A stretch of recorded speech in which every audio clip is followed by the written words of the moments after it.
जिस बुद्धि में संसार सत्य नजर आवे, भोगों में सुख नजर आवे, मान सम्मान अच्छा लगे, परिवार प्रिय लगे, वो अपवित्र बुद्धि है। और जिस बुद्धि में केवल वाहे गुरु प्रिय लगे, परमात्मा प्रिय लगे और सब बेकार लगे, वो बुद्धि पवित्र बुद्धि है।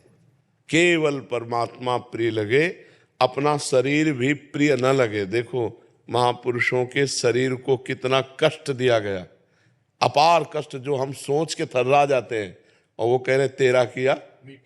ये है वाहेगुरु की प्रीति, है पवित्र बुद्धि जो परमात्मा में लगी। वाहेगुरु के सिवा आह नहीं निकला। तेरा किया मीठा लागे, मतलब तेरा किया सह सकता हूं। ये बात तो कहीं तक समझ में आती है कि भाई मालिक हो, साहब हो, अब जैसा निर्णय कर रहे हो तो दास को सहना पड़ेगा, सहना पड़ेगा। और तेरा किया मीठा लगे, इसमें जमीन आसमान का अंतर है। सहना पड़ेगा, अब क्या करें।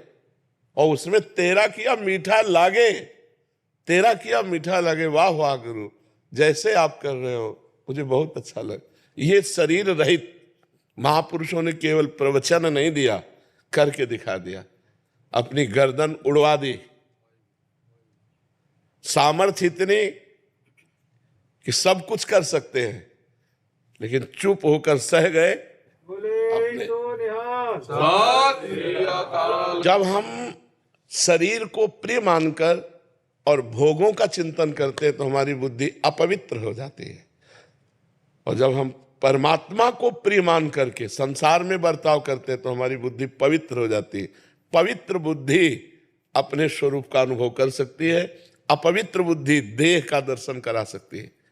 अपवित्र बुद्धि में मैं पुरुष हूं, मैं स्त्री हूं, और अपवित्र बुद्धि में मैं भोगता हूं, मैं करता हूं।